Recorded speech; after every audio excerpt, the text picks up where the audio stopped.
జయ శుభకర వినాయక శ్రీకాణి భాగవర సిద్ధి వినాయక.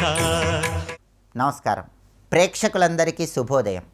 ఈనాటి శుభయోగం శీర్షికన ధర్మరాజ దశమి సందర్భంగా యమధర్మరాజుకి ఏ విధంగా తర్పణం ఇస్తే అద్భుతమైన శుభ ఫలితాలు కలుగుతాయో, ధర్మరాజ దశమి సందర్భంగా కఠోపనిషత్తులో చెప్పబడిన ఏ కథను వినటం ద్వారా అపమృత్యు దోషాలన్నీ తొలగింపజేసుకొని దీర్ఘాయుర్దాయాన్ని సిద్ధింపజేసుకోవచ్చో పరిశీలిద్దాం. ప్రధానంగా చైత్రమాసంలో శుక్లపక్షంలో వచ్చే దశమి తిథిని ధర్మరాజ దశమి అనే పేరుతో పిలుస్తారు. ఇది యమధర్మరాజుకి ఎంతో ప్రీతిపాత్రమైన తిథి కాబట్టి అపమృత్యు దోషాలన్నీ తొలగింపజేసుకోవటానికి, దీర్ఘాయుర్దాయాన్ని సిద్ధింపజేసుకోవటానికి ఇంటి యజమాని యమధర్మరాజుకు తర్పణం ఇవ్వాలి. యమధర్మరాజుకు తర్పణం ఎలా ఇవ్వాలంటే, దక్షిణ దిక్కు వైపు తిరిగి నువ్వులు నీళ్లలో కలిపి ఆ నీళ్లు ఈ 4 వేళ్లతో విడిచిపెడుతూ యమాయ నమః యమం తర్పయామి అని 3 సార్లు చదవాలి. ఇలా ధర్మరాజ దశమి సందర్భంగా యమతర్పణం ఇచ్చినట్లయితే యమధర్మరాజు అనుగ్రహం వల్ల అపమృత్యు దోషాలన్నీ తొలగింపజేసుకోవచ్చు. అలాగే పౌరాణిక గ్రంథాలు, ధర్మశాస్త్ర గ్రంథాలన్నీ ప్రమాణంగా తీసుకున్నట్లయితే ధర్మరాజ దశమి సందర్భంగా కఠోపనిషత్తులో చెప్పబడిన నచికేతుడి కథను శ్రవణం చేయటం ద్వారా కూడా యమధర్మరాజు సంపూర్ణమైన అనుగ్రహం కలిగి అపమృత్యు దోషాలన్నీ తొలగింపజేసుకోవచ్చు. కఠోపనిషత్తులో చెప్పబడిన ఆ నచికేతుడి కథను మనం పరిశీలించినట్లయితే, ఒకానొక సమయంలో ఉద్దాలకుడు అనే పేరు కలిగిన ఒక మహర్షి ఉండేవాడు. ఆ ఉద్దాలకుడు అనేటటువంటి మహర్షి విశ్వజిత్ అనే పేరు కలిగిన పెద్ద యాగం చేసి, ఆ తర్వాత ఆ యాగం పూర్తయిన తర్వాత ఇవ్వవలసినటువంటి దానాలలో తనకు ఉపయోగం లేనటువంటి దానాలు కొన్ని, ఆవులు, ఎద్దులు, వయస్సు అయిపోయిన వాటిని దానమిస్తూ ఉంటాడు. ఆ సమయంలో ఉద్దాలక మహర్షి కుమారుడైనటువంటి నచికేతుడు దీన్ని చూస్తాడు. నచికేతుడు తన తండ్రి అయినటువంటి ఉద్దాలక మహర్షి దగ్గరకు వెళ్ళి, నీకున్న సర్వస్వాన్ని సమర్పించేశావు, కానీ తర్వాత వయస్సు పైబడినటువంటి ఆవులను, ఎద్దులను నువ్వు దానంగా ఇస్తున్నావు, ఇది దోషమవుతుంది అని తండ్రితో పలికితే, తండ్రి నా దగ్గర ఉన్నదంతా ఇచ్చేశాను కాబట్టి మిగిలిన వాటినే ఇస్తున్నానని కుమారుడైనటువంటి నచికేతుడికి చెప్తాడు. అయితే నచికేతుడు మళ్ళీ వయస్సు పైబడినటువంటి ఆవులను, ఎద్దులను దానం ఇవ్వటం కంటే నన్ను ఎవరికైనా దానం ఇవ్వు, నీకు పుణ్యం కలుగుతుందని తండ్రితో పలుకుతూ ఉంటే, తండ్రి అయినటువంటి ఉద్దాలక మహర్షికి కోపం వచ్చి, అయితే నిన్ను యమధర్మరాజుకు దానం ఇస్తున్నాను, యమలోకం వెళ్ళిపో అని పలుకుతాడు. మహర్షుల వాక్కు పొల్లుపోదు కాబట్టి వెంటనే ఉద్దాలక మహర్షి మాట అనుసరించి నచికేతుడు యమలోకం వెళ్తాడు. నచికేతుడు యమలోకం వెళ్ళేసరికి అక్కడ యమధర్మరాజు ఉండడు, ఏదో కార్యనిమిత్తమై బయటికి వెళ్ళిపోతాడు. అలా వెళ్ళినటువంటి నచికేతుడు యమలోకంలోనే 3 రోజుల పాటు ఉంటాడు. 3 రోజులు పూర్తయిన తర్వాత యమధర్మరాజు తిరిగి వచ్చి, అతిథి వచ్చే సమయానికి తాను లేను కాబట్టి దీనికి ప్రాయశ్చిత్తంగా 3 రోజులు లేను కాబట్టి 3 వరాలు ఇస్తానని నచికేతుడితో పలుకుతాడు.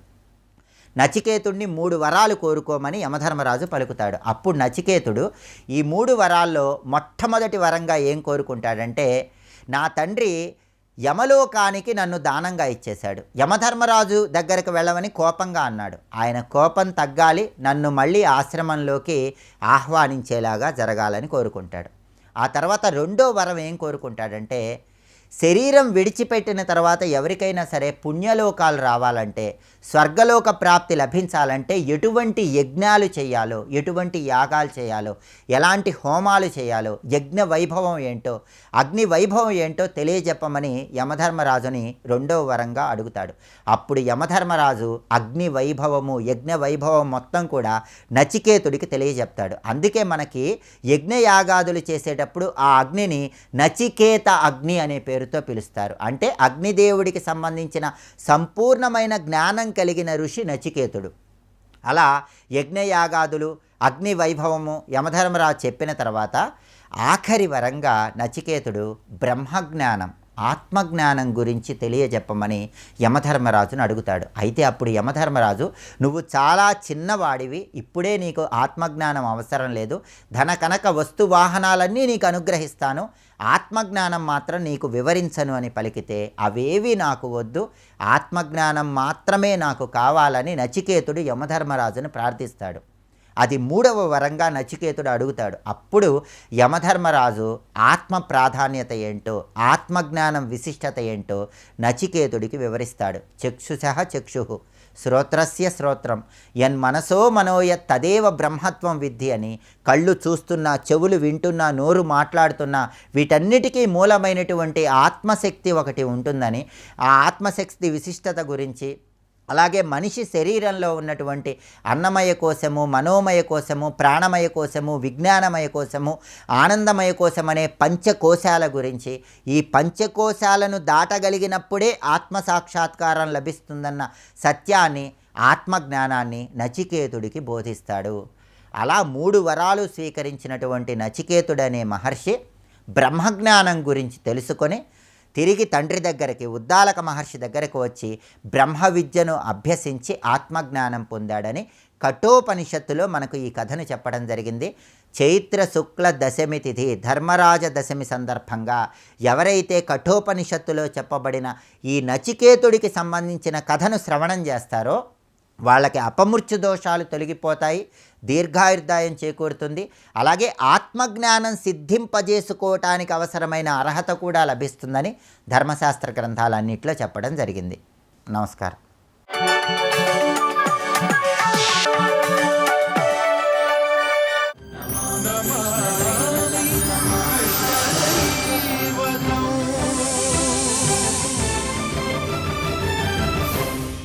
యో బుద్ధే పరతస్తు సహా మాటకి ఏదో అదే ఇక్కడ. ఇంద్రియాని పరాణ్యాహు ఇంద్రియేభ్య పరం మనః మనసస్తు పరాబుద్ధి యో బుద్ధే పరతస్తు సహా, అదే ఇక్కడ చూసారా. అదే భగవద్గీత సాయి ఉంటే అర్థమైపోతాయి. అంటే అందరూ ఒప్పుకునేది నాకు శరీరం ఉంది, ఇంద్రియాలు ఉన్నాయి, ఇంకా కొంచెం ఆలోచిస్తే బుద్ధి ఉందని ఒప్పుకుంటారు. ఎందుకు? బుద్ధి ఉంది కనుక. బుద్ధి అనగానే మనోబుద్ధి చిత్త అహంకారం అనే అంతఃకరణమేగా.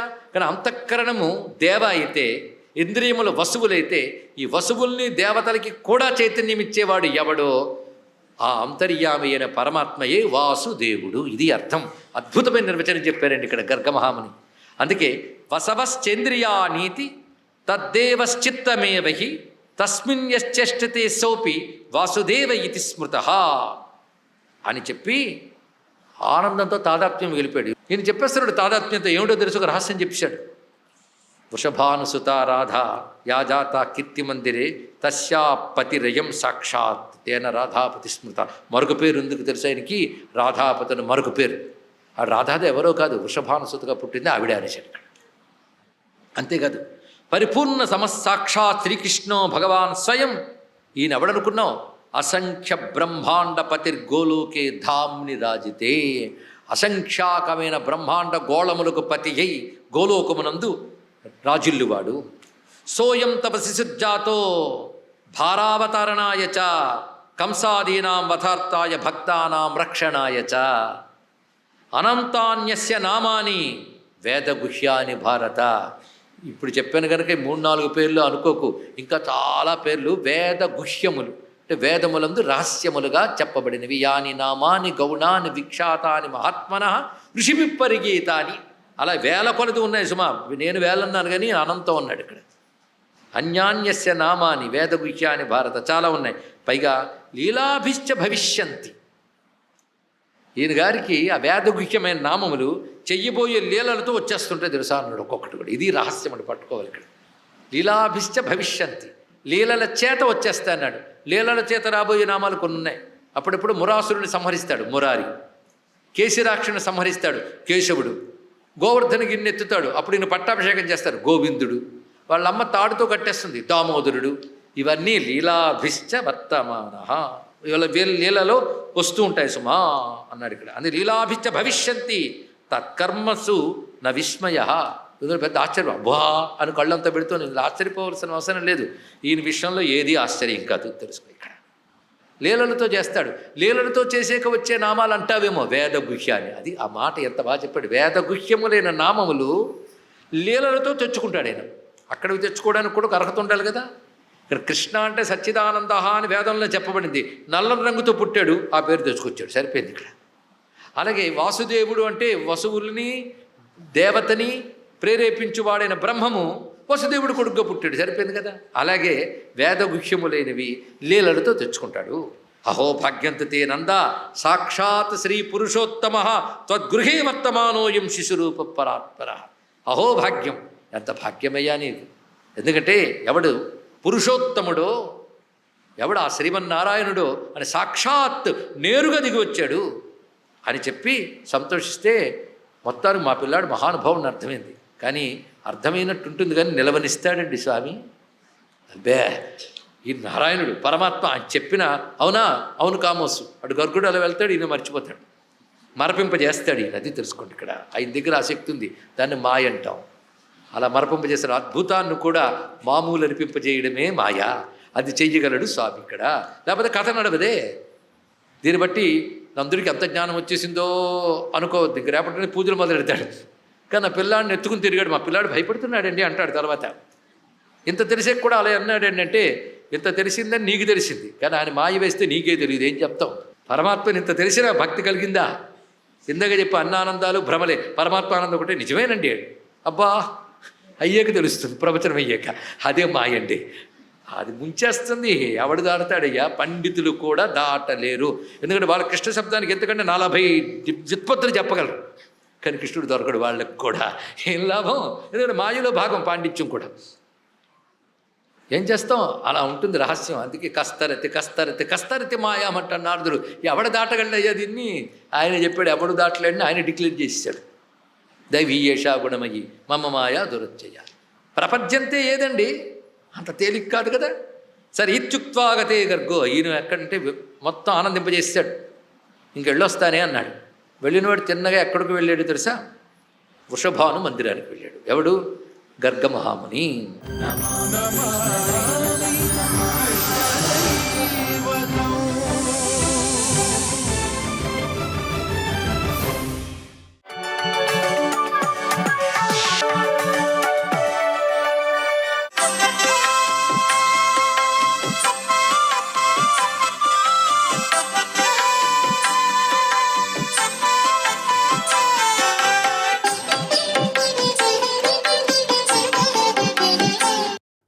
ఓం నమో నారాయణాయ, ఓం నమశివాయ, శ్రీమాత్రే నమః.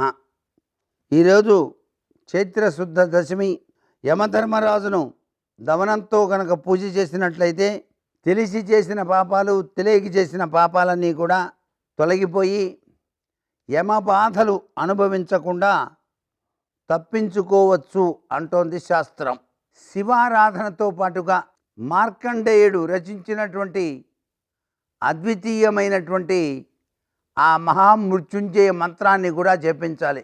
ఓం త్రయంబకం యజామహే సుగంధిం పుష్టివర్ధనం ఉర్వారకమే వందనాత్ మృత్యోర్ముచ్యమామృతాతని.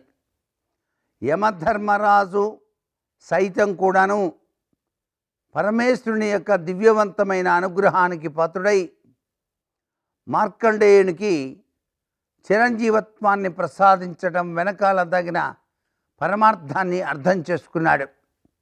అందుచేత తిరుక్కడియార్ అనే దివ్యక్షేత్రంలో ఉన్న అద్వితీయమైన వైభవాన్ని కూడా మనం ఈ రోజున మనసు నిండా తలుచుకుంటూ మన జీవన యాత్రను సాఫీగా కొనసాగించడానికి ఆ పరమేశ్వరుడికి మనస్ఫూర్తిగా మహామృత్యుంజయ జపం ఆచరించి తరిద్దాం. అంతేకాకుండా ఈ రోజున చేసేటువంటి చిన్ని దానం కొన్ని వేల కోట్ల సత్ఫలితాన్ని కలిగిస్తుంది. ఈ రోజున నీటిని కూడాను ఎవరైతే దాహార్తి తీరుస్తారో వారికి ఆ యొక్క ధర్మరాజు యొక్క ఆశీస్సులు ఎల్లవేళలా ఉంటాయి అని కూడా శాస్త్రం తెలియజేస్తోంది. అందుకనే ఉగాది నుంచే చాలామంది నీటిని దాహార్తిని తీసేటువంటి విధి విధానాల్ని పాటిస్తూ ఉంటారు 4 బజార్ల కూడల్లో. ఎండాకాలం నడిచి వచ్చేటువంటి ప్రజలకు దాహార్తిని తీర్చేటువంటి చలివేంద్రలు అనేటువంటివి కూడా ప్రారంభించడం జరుగుతుందన్నమాట. ఇవన్నీ కూడా భారతీయ సనాతన సంస్కృతి సంప్రదాయాల్లో మన యొక్క గొప్ప సంస్కారవంతమైన విధి విధానాలను తెలియజేస్తున్నాయి. కాబట్టి ఈ రోజును ప్రతి ఒక్కరూ కూడా సద్వినియోగం చేసుకోవాలి. తెలిసినంత వరకు దాన ధర్మాలు చేయటం సర్వే సర్వత్రా కూడాను శుభదాయకంగా చెప్తాం. సర్వే జనా సుఖినో భవంతు.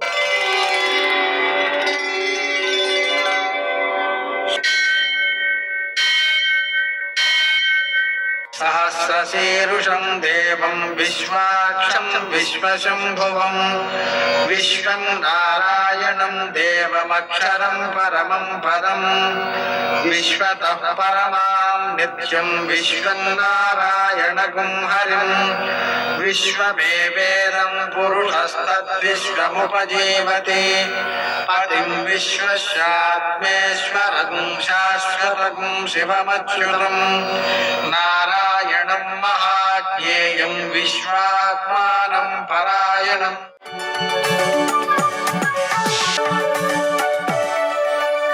सूर्यशौर्यमथेन्दुरिन्द्रपदवी सन्मङ्गलं मङ्गलम्. పద్మావతి ప్రణయలాలితముగ్ధదేహ శ్రీవేంకటేశరుణమోచనమస్తు మహ్యం. నేటి కాలమాన విశిష్టాలను గమనిద్దాం. స్వస్తి శ్రీ చాంద్రమాన పరాభవనామ సంవత్సరం ఉత్తరాయణం వసంత ఋతువు చైత్రమాసం శుక్లపక్షం శనివారం. సూర్యోదయం 6:02 సూర్యాస్తమయం 6:14. తిథి దశమి ఉదయం 8:46 వరకు. నక్షత్రం పుష్యమి మధ్యాహ్నం 2:50 వరకు. వర్జం రాత్రి 3:32 నుంచి 5:07 వరకు. దుర్ముహూర్తం ఉదయం 6:02 నుంచి 7:40 వరకు. అమృతకాలం ఉదయం 8:35 నుంచి 10:06 వరకు. రాహుకాలం శనివారం కాబట్టి ఉదయం 9 నుంచి 10:30 వరకు.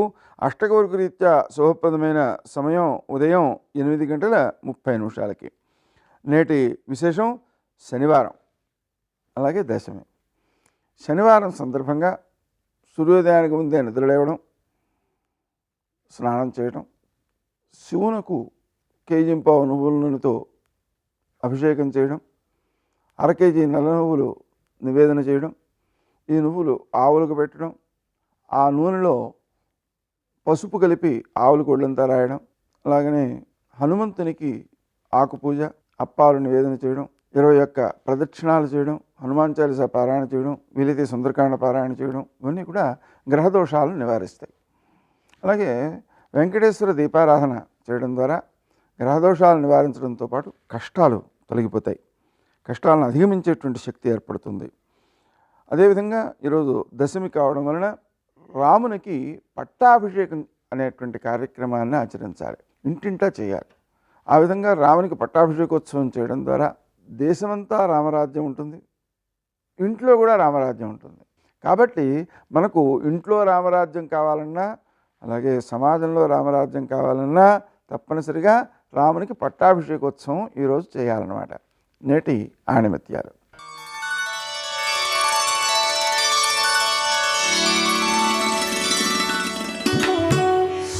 తృప్తి సహజ సిద్ధమైన సంపద, భోగం కృత్రిమమైన పేదరికం.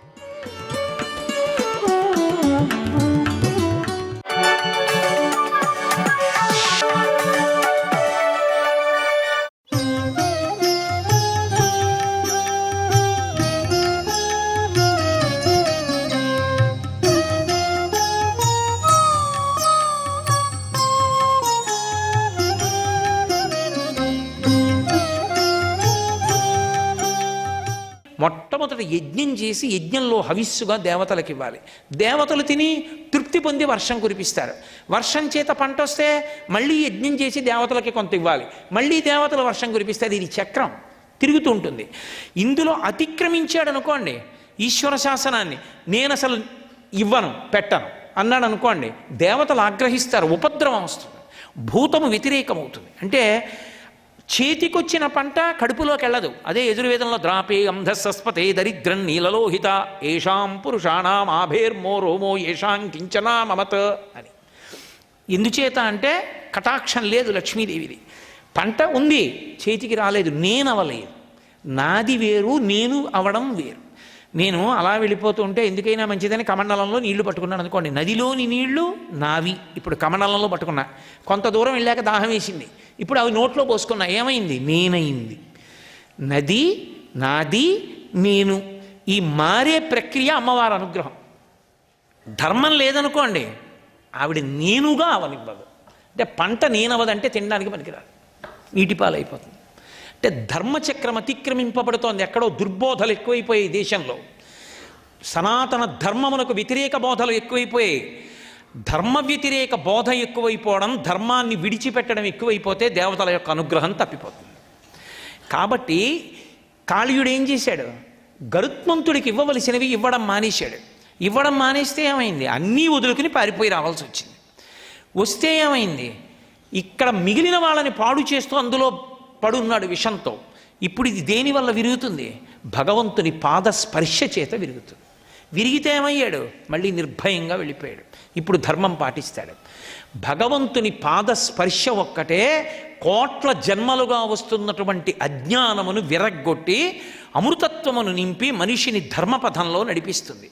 భక్తికి ధర్మమునకు అభేదం. అందుకే భక్తి అంటే కోటి బిల్వార్చన మంచిదే, కానీ భక్తి అన్న మాటకు అర్థం ఏంటి? ఎంత నువ్వు ఈశ్వరుడికి తెచ్చావన్నది కాదు. ఎందుకని అంటే అవన్నీ ఈశ్వరుడివి. ఈశ్వరుడు చెప్పింది చేస్తున్నావా అన్నది భక్తి. భక్తే ధర్మం, ధర్మమే భక్తి. ధర్మము అంటే ఈశ్వరుడు చెప్పినట్టు బ్రతుకుట. ధ్రియతేవా జనైరితి ధర్మం అని అమరకోశం. ఈశ్వరుడు చెప్పింది చెప్పినట్టుగా పాటించి భక్తితో అమలు చేయడం ధర్మం. కాబట్టి ఇప్పుడు భక్తికి ధర్మానికి అభేదం. ఇప్పుడు భక్తి కలిగితే ధార్మికం అవుతాడు, ధార్మికమైతే ధర్మచక్రం తిరుగుతుంది, ధర్మచక్రం తిరిగితే లోకా సమస్తా సుఖినో భవంతు.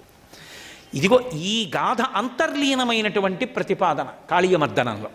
కాబట్టి బాహ్యంలో కాళీయమర్దనం విన్నా కృష్ణానుగ్రహం కలుగుతుంది, ఆంతరమునందు దాని లీల వైభవం తెలిసినా ధర్మచక్రంలో ఇమడడంలో అర్థం అవుతుంది. అందుకే ఒక మనిషి ఒక పని చెయ్యాలా చేయకూడదా ఒకదాన్ని బట్టే నిర్ణయం. అది ధర్మచక్రంలోకి ఇముడుతుందా? చేసేయి. ధర్మం చక్రంలోకి ఇమడదా? చేయకు. ఇమడలేదు నువ్వు చేస్తే ఈశ్వరుడికి అసహ్యం వేస్తుంది, ఇముడుతుంది నువ్వు చేస్తే ఆయన సంతోషిస్తాడు. అంతే కర్మ యొక్క సిద్ధాంతం. కాబట్టి దీన్ని ప్రతిపాదించింది కాబట్టి కాళీయమర్దన ఘట్టం అంత అద్భుతం. అంత గొప్ప ప్రార్థనా పద్యములతో కూడుకుని ఈశ్వర కారుణ్యమును ఆవిష్కరించింది కాబట్టి కాళీయమర్దనం అంతటి మహోత్కృష్టమైన ఘట్టం. అటువంటి ఘట్టం పోతనగారు దశమస్కంధంలో ఇచ్చారు మనకి. చక్కటి తెలుగు పద్యాల్లో ఇచ్చారు, సంస్కృతాన్ని ఆంధ్రీకరించి ఆ పద్యాలని చదువుకుని మనం ఆనందం పొందుదాం. నేను మీతో ఇందాక ఒక మాట అన్నా, ధర్మచక్రమునకు వర్షము పడుతుంది అని. అదే భాగవతంలో ఒక చోట ఇంకొక లీల. కాబట్టి ఒకప్పుడు నందాదులు యజ్ఞం చేస్తున్నారు. కృష్ణుడు అడిగాడు, ఏమిటి మీరు యజ్ఞం చేస్తున్నారు, అసలు ఆ యజ్ఞం ఎందుకు, ఎవరిని ఉద్దేశించి చేస్తున్నారు, అలా చేస్తే ఎవరు ప్రీతి పొందుతారు, ప్రీతి పొందితే మనకేమి ఇస్తారు? మరి అదే కదా ధర్మచక్రం. మనం వాళ్ళకి ఇవ్వాలి, వాళ్ళు ప్రీతి పొంది మనకోటి ఇవ్వాలి. అలా ఎందుకు చేస్తున్నారని అడిగాడు. ఆయన సర్వజ్ఞుడు, ఆయనకి తెలియదా మరి అడగడం ఎందుకు అంటే దానికి ఒక కారణం ఉంది. వర్షములకు అధిదేవత ఇంద్రుడు, పర్జన్యుడని పేరు. ఆయన అహంకరించాడు, ఇది నా స్వంతం అన్నాడు. నా స్వంతం అన్న భావన రాకూడని చోట వచ్చిందనుకోండి, అది ప్రమాదహేతు.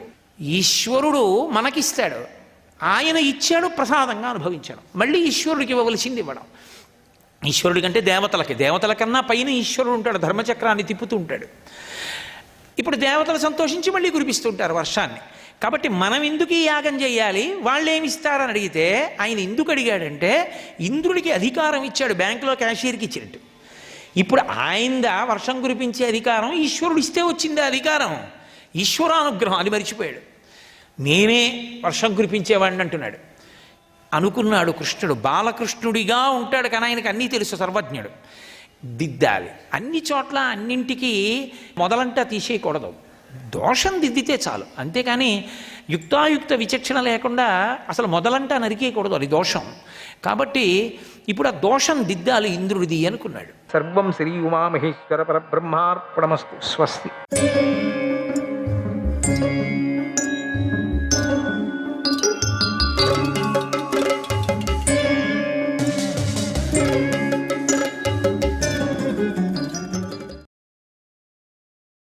లక్ష్యాన్ని ఛేదించిన వాడికే కన్యనిస్తానన్నాడు. ఆ ప్రకారంగానే ఇతడు ద్రౌపదిని గెలుచుకున్నాడు. రాజుల సమక్షంలో ఇలా స్వయంవరం ధర్మబద్ధంగానే జరిగింది కదా. కనుక మీ రాజుగారు బాధపడవలసిన పని లేదు, ఆందోళన చెందవలసిన పని లేదు. ఆయన మనస్సులో ఉన్నటువంటి కోరిక కూడా ఇప్పుడు తీరుతుంది. మేము ఈ రాజకన్యను పొంది అన్ని విధాలుగాను యోగ్యులమవుతాము, ఉత్తములమవుతాము. ఇది సత్యము. బలహీనుడు వింటికి నారిని కట్టలేడు కదా. అస్త్ర విద్యా బలం లేనివాడు లక్ష్యాన్ని ఛేదించలేడు కదా. ఈ విషయాన్ని రాజుగారు గ్రహించాలి. కాబట్టి తన కుమార్తె విషయంలో బాధపడనక్కర్లేదు. ఈ వరపురుషుడు లక్ష్యాన్ని ఛేదించకపోతే లోకంలో మరే నరుడు లక్ష్యాన్ని ఛేదించేవాడు కాదు అని ఇలా ధర్మరాజు ద్రుపద పురోహితుడితో మాట్లాడుతూ ఉండగా ద్రుపదుడు పంపించిన మరొక దూత అక్కడికి వచ్చి ఇలా అన్నాడు, అయ్యా, మీకోసం అక్కడ ద్రుపదల వారు మంచి విందును సిద్ధం చేశారు. అందరినీ అక్కడికి రమ్మని ద్రుపదల వారు పిలుస్తున్నారు అన్నాడు. శ్రీకృష్ణాయ పరమాత్మనే నమః. 193వ అధ్యాయం. ద్రుపదుడు పంపిన దూత పాండవుల వద్దకు వచ్చి, వీరులారా, పెళ్లి కోసమే ద్రుపదల వారు బంధువులందరికీ విందు భోజనాలు సిద్ధం చేయించారు. అందుచేత మీరు పనులన్నీ పూర్తి చేసుకొని త్వరగా రండి. రాకుమారి ద్రౌపదీదేవిని అక్కడే మీరు శాస్త్రోక్తంగా పొందవచ్చు. ఆలస్యం చేయకండి. బంగారు కమలాల వంటి చిత్రాలు గల ఈ రథాలకు మంచి గుర్రాలు కట్టబడి ఉన్నాయి. రాజులు ఎక్కటానికి యోగ్యమై ఉన్నాయి. మీరు వీటిని ఎక్కి వేగంగా ద్రుపదుడి మందిరానికి రండి అన్నాడు. అప్పుడు పాండవులు ద్రుపద పురోహితుడిని వెంటబెట్టుకొని రథాలెక్కి బయలుదేరారు. ఇక్కడ ఒక్కటి నేను చెప్పాల్సింది మీకు, ఒకటి. ఆ బ్రాహ్మడితో మాట్లాడేటప్పుడు ధర్మరాయ మాటలు ఎట్లా ఉన్నాయి చూసారా? మేము బ్రాహ్మణులని చెప్పలే, మేము పాండవులని చెప్పలే. ఎంత అద్భుతంగా మాట్లాడారు. అదే ధర్మం అంటే, అదే ధర్మం యొక్క యుక్తి, అదే తెలివి. ద్రుపదుడికి చాలా మంచిదే అయింది అనే విధంగా మాట్లాడాడు. ధర్మరీతిగా మాట్లాడి ఇంకోపారు దాన్ని వినండి మీరు. ఎంత అద్భుతమైనటువంటి మాట ధర్మరాయ మాట. వచ్చినవాడు పెద్ద విద్వాంసుడు, దానికి అర్థమైంది కూడా. కానీ ఎవరికి అర్థం కాలే, ఎవరు ఏం చెప్పుకోలే మేము అని, ఎవరు మేము కాదని చెప్పుకోలే. ఎంత అద్భుతం.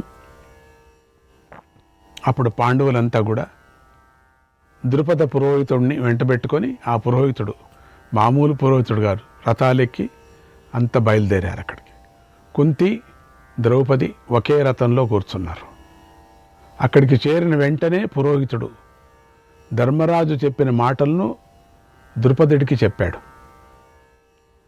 ఈ లోపల ద్రుపదుడు వారి స్వభావం తెలుసుకోవాలనుకున్నాడు. ఇంకా అర్థం కాలే పాపం. చెప్పిన మాటలు చాలా చెప్పాడు. ధర్మరాజు ఇంత చెప్పాడు, ఒక ముక్క అర్థం కాలే దాంట్లో.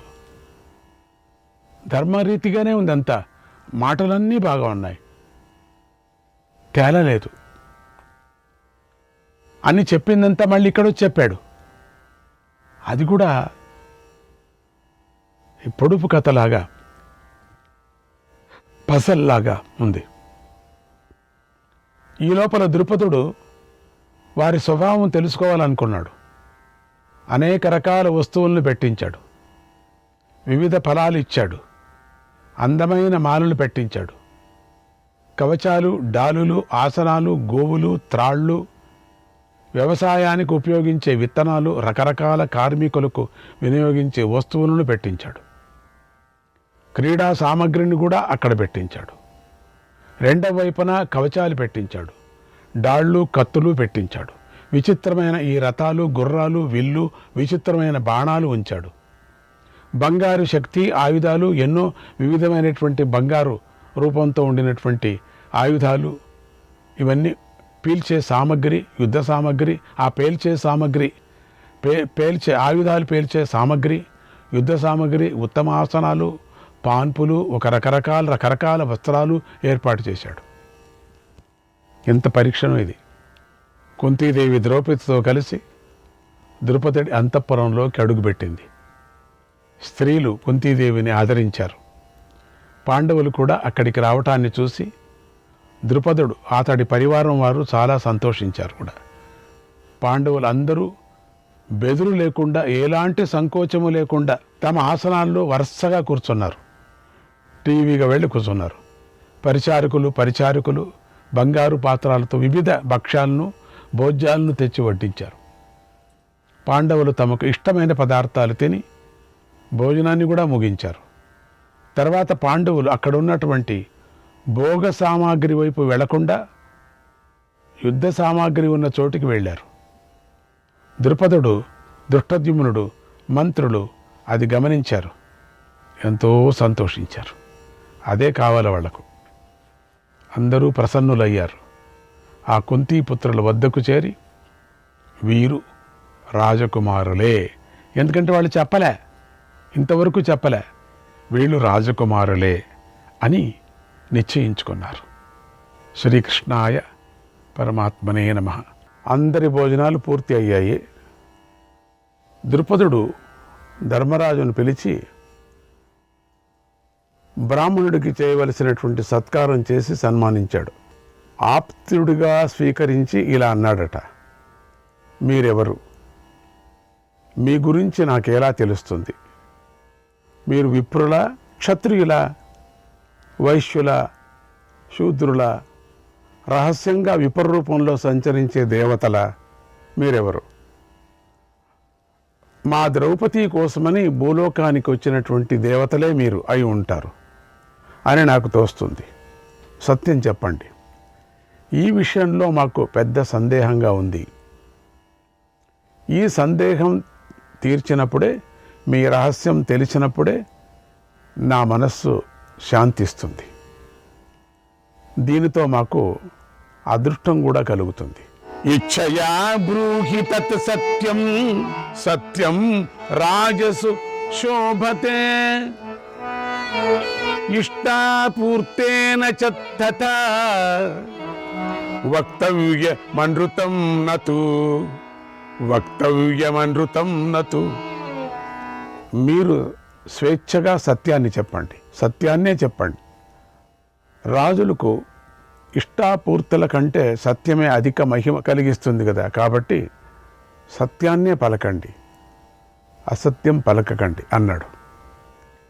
ఇక్కడ ఇష్టాపూర్తులనే మాట ప్రయోగించబడింది. ఇష్టము అంటే అగ్నిహోత్రము, తపస్సు, సత్యం పలకటం, వేదాధ్యయనం, అతిథి సత్కారం, వైశ్వదేవం, వీటిని ఇష్టము అంటారు. నూతులు, బావులు, చెరువులు త్రవ్వించడం, దేవాలయాలు, ఆరామాలు నిర్మించడం, అన్నదానం చేయటం, వీటిని పూర్తము అంటారు. ఈ రెండింటినీ కలిపి ఇష్టాపూర్తులు అంటారు. ద్రుపదుడు, సత్యమే గొప్పది, సత్యమే చెప్పు. మీ మాట విని విషయం తెలియగానే విధిపూర్వకంగా వివాహం చేయటానికి ఏర్పాట్లు చేస్తానన్నాడు. ఇప్పుడు ధర్మరాజు, మహారాజా, నువ్వు చాలా పడకు, ప్రసన్నుడివై ఉండు. నీ మనస్సులోని కోరిక తీరిందని సంతోషించు. ఇది ముమ్మాటికి సత్యం. నీ మనస్సు పాడు చేసుకోకు. ఎందుకు ఊరికి ఇంత యోచన చేస్తున్నావు? మేమెవరు అనే విధంగా నువ్వు సంతోషంగా ఉండు. మేము క్షత్రియులము, మేము పాండురాజు కుమారులము. నన్ను కుంతీదేవి జ్యేష్ఠపుత్రుడైనటువంటి ధర్మరాజుగా తెలుసుకో. వీరిద్దరూ భీమార్జునులు. వీరే రాజసభలో నీ కుమార్తెను జయించారు. వీరు నకుల సహదేవులు. నీ కుమార్తె దగ్గరగా ఉన్నది మా తల్లి కుంతీదేవి. ఇప్పుడు నీ ఆందోళన తగ్గిందా? నీ మనస్సు ప్రశాంతంగా ఉందా? మేము చెప్పిన తర్వాత ఎందుకు ఇంత గందరగోళం పడుతున్నావు? ఇంత యోచన ఎందుకు చేస్తున్నావు? చింతించిన పని లేదు. మేము ఆ రోజే అనుకున్నా, నేను స్వయంవర సమయంలో నువ్వు లేవు అక్కడ, మిగతా వాళ్ళందరూ ఉన్నారు. ఎందుకంటే నీ ఆలోచన వేరే ఉంది, నాకు తెలుసు. ద్రౌపదిని పాండవ పక్షానికి చేర్చాలని నీకు ఉండింది, అర్జునుడికి ఇవ్వాలని. అది జరగలేదే అనే ఒక చింతతో నువ్వు రాలేదని మాకు తెలుసును.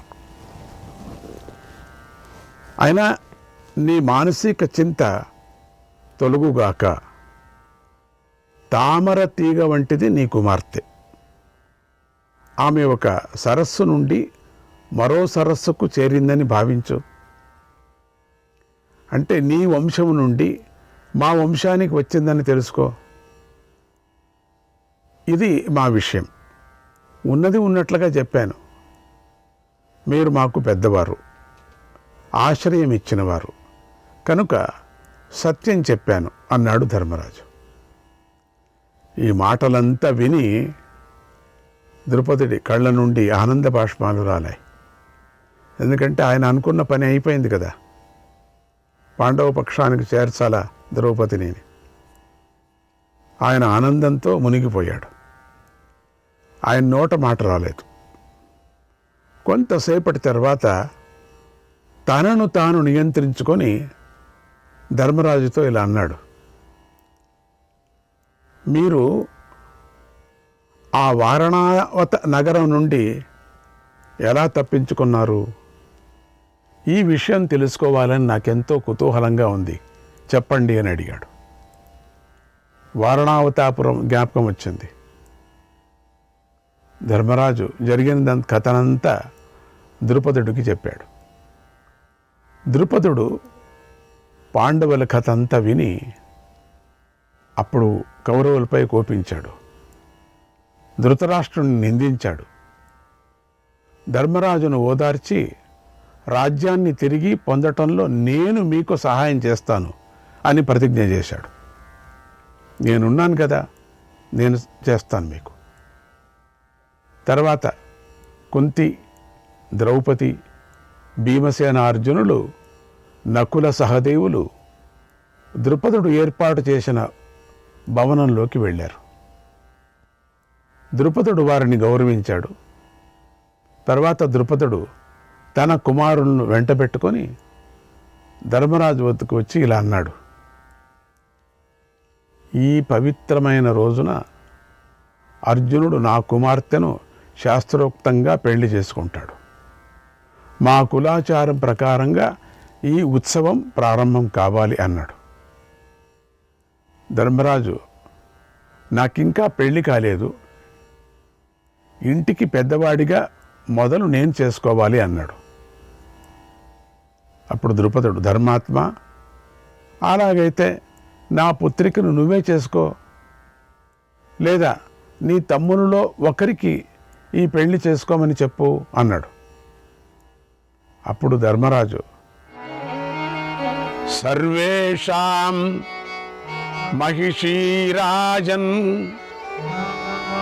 ద్రౌపదీనో భవిష్యతి ఏవం ప్రవ్యాహృతం పూర్వం మమ మాత్ర విశాంపతే. మహారాజా, ద్రౌపది మా అందరికీ ధర్మపత్ని అవుతుంది. ఇలాగే మా తల్లి మా అందరినీ ఆదేశించింది. నాకు భీముడికి పెళ్లి కాలేదు. అర్జునుడు ఒక్కడే నీ కుమార్తెను రాజ్యసభలో గెలుచుకున్నాడు. నీ కుమార్తె ఒక రత్నం వంటిది. ఆ రత్నాన్ని మేమందరం వివాహం చేసుకుంటాం. అది మా నియమం. ఈ నియమాన్ని మేము భంగం చేసుకోం. ద్రౌపది మాకందరికీ ధర్మబద్ధంగానే ధర్మపత్ని అవుతుంది. అగ్ని సాక్షిగా మా అందరితోనూ పాణిగ్రహణం చేస్తుంది అన్నాడు. ద్రుపదుడు, ఓ కురునందన, ఒక రాజుకు ఎంతోమంది భార్యలు ఉండవచ్చు, కానీ ఒక రాణికి అనేకులు భర్తలుగా ఉండవచ్చా? ఈ మాట నేనెప్పుడూ వినలేదు. నువ్వు పవిత్రుడువు, ధర్మవేత్తవు ధర్మరాజ. లోకానికి విరుద్ధంగా ఉన్నటువంటి అధర్మాన్ని అంగీకరించవు కదా. ఇప్పుడెందుకు అధర్మాన్ని అంగీకరించినట్టు ఆడుతుంది? అలాంటిది నీ బుద్ధి ఎందుకు పెడదారి పడుతోంది? ఎందుకని విపరీతంగా ఆలోచిస్తున్నావు? ఎందుకు విపరీతంగా మాట్లాడుతున్నావు అన్నాడు. అప్పుడు యుధిష్ఠిరుడు, సూక్ష్మో ధర్మో మహారాజ, సూక్ష్మో ధర్మో మహారాజ, నాస్య విద్మో వయం గతిం పూర్వేష మాను పూర్వేణ యాతం వర్త్మాను యామహే, యాతం వర్త్మాను యామహే. రాజా, ధర్మం చాలా సూక్ష్మమైంది. దాని మార్గాన్ని మనం తెలుసుకోలేం. కానీ పూర్వీకులు అనుసరించిన మార్గాన్నే మనం కూడా ఈ విషయంలో అనుసరిద్దాం. నమే వాగనృతం ప్రాహ నా ధర్మే ధీయతే మతి ఏవం చైవ వదత్యంబా మమ చైతన్మనోగతం. నా మాట ఎప్పటికీ అసత్యం కాదు, పొల్లుపోదు. ఎప్పటికీ అధర్మం పైన నా బుద్ధి నిలవదు. ఈ విషయంలో నా తల్లి నన్ను ఇలాగే ఆదేశించింది. నా మనస్సు కూడా ఇదే సరి అయిన నిర్ణయమని తెలిపింది కూడా. ఓ రాజా, ఇది నిశ్చయంగా ధర్మ మార్గం, ఇందులో సందేహం లేదు. ఈ విషయంలో ఆలోచించవలసినటువంటి పని లేదు. ఈ ధర్మాన్ని అనుసరించు, ఆచరించు, ఇందులో నీకు ఏ సందేహం అక్కర్లేదు అన్నాడు. ద్రుపదుడు, ఓ యుధిష్ఠిరా, నువ్వు కుంతీదేవి, నా పుత్రుడు దృష్టద్యుమ్నుడు కలిసి ఆలోచించండి. ఇంకోపారి మీ అమ్మతో ఆలోచించు. నా కొడుకు కూడా, ఆయన కూడా దగ్గర తీసుకొని ఆలోచించండి. మీరందరూ తగిన కర్తవ్యాన్ని చెప్పండి.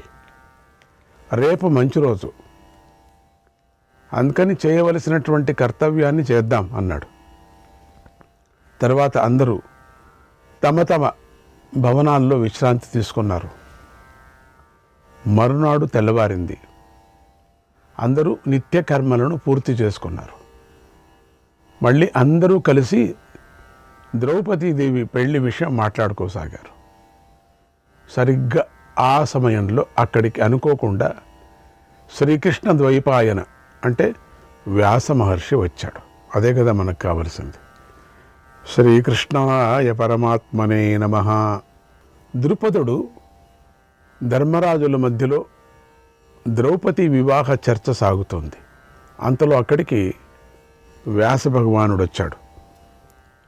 అప్పుడు పాండవులు, ద్రుపదుడు అందరూ లేచి ఆయనకు ఎదురు వెళ్ళి స్వాగతం పలికి ఆయనకు నమస్కరించారు. శ్రీకృష్ణాయ పరమాత్మనే నమః.